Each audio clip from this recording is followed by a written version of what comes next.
आराम से आराम से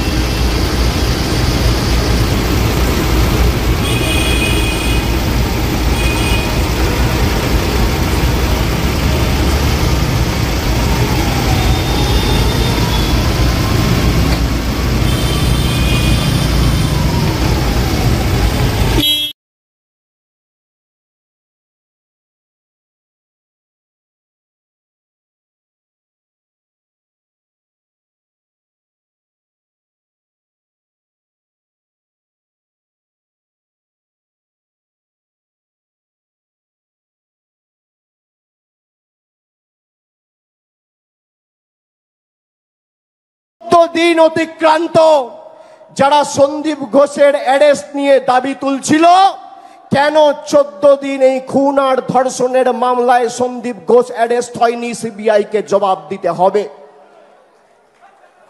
আপনারা ইতিমধ্যে জানেন যে আরজি করের প্রাক্তন অধ্যক্ষ সন্দীপ ঘোষ গ্রেপ্তার।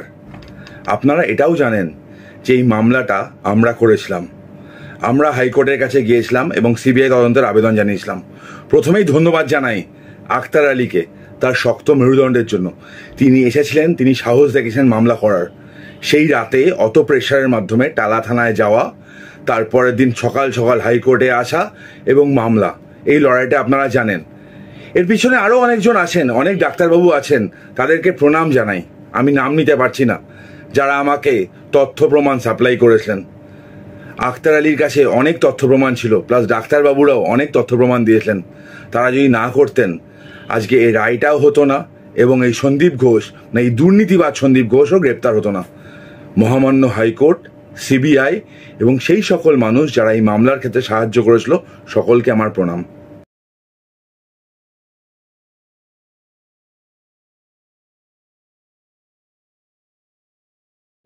অবশেষে সিবিআই এর জালে সন্দীপ ঘোষ, দুর্নীতির অভিযোগে তাকে গ্রেপ্তার করা হয়েছে।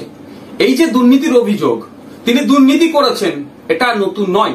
2021 সাল থেকে এটা শুনে আসছি।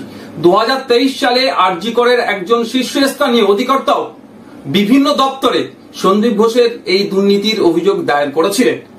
মুখ্যমন্ত্রীর নিজের দপ্তর থাকার পরও কেন এতদিন তদন্ত করা হয়নি? কেন সন্দীপ ঘোষ মহাশয়কে বারবার আড়াল করার চেষ্টা হচ্ছে? কি স্বার্থ এখানে লুকিয়ে আছে? কেন এই তদন্ত করা হয়নি? সিবিআই দুর্নীতির অভিযোগে তাকে গ্রেফতার করেছে। আমরা চাইবো সিবিআইয়ের কাছে শুধুমাত্র সন্দীপ ঘোষ নয়, এই আরজিকর কাণ্ডে যে দুর্নীতির সাথে যারা যুক্ত, যে সমস্ত রাঘব বোয়ালরা যাদের সাথে পরামর্শ আলোচনা করে এই ধরনের দুর্নীতি করেছে, এই প্রাতিষ্ঠানিক দুর্নীতি যারা করেছে, তাদের প্রত্যেককে এর মধ্যে যুক্ত করা এবং প্রত্যেককে গ্রেফতার করে কোর্টের কাছে তাদেরকে হাজির করুক, আশা করব। আর আমরা বারবার বলে আসছিলাম, তিলোত্তমার ধর্ষণ হত্যার শুধু নয়, এর পিছনে গভীর রহস্য লুকিয়ে আছে। আমার তিলোত্তমা দিদি নিশ্চিতভাবে এই দুর্নীতিগ্রস্ত নেতাদের, দুর্নীতিগ্রস্ত মানুষদের কিছু রহস্য রাজ জানতে পেরে গিয়েছিল, সেই জন্যই তাকে ধর্ষণ করে নৃশংসভাবে হত্যা করা হয়েছে। আমরা আশা করব সিবিআই এর মাধ্যমে আমরা ন্যায় বিচার পাবো এবং যারা দুর্নীতি করেছে, দুর্নীতির সাথে যারা যুক্ত, প্রত্যেকে সর্বোচ্চ শাস্তি পাবে। আর একটা প্রশ্ন তুলি এখানে, সিবিআই এর কাছে জানতে চাইছি, বাংলার মানুষ জানতে চাইছে, এই ক্ষেত্রে এই ধর্ষণ এবং খুনের ক্ষেত্রে তিলোত্তমার সন্দীপ ঘোষের কি ভূমিকা ছিল? তার এখানে তিনি কি মাস্টার মাইন্ড প্লে করেছেন বা কি ভূমিকা তার ছিল খুন হয়ে যাওয়ার পেছনে বা ধর্ষণের পেছনে? সেটাও দ্রুত জনমানুষে আনুক।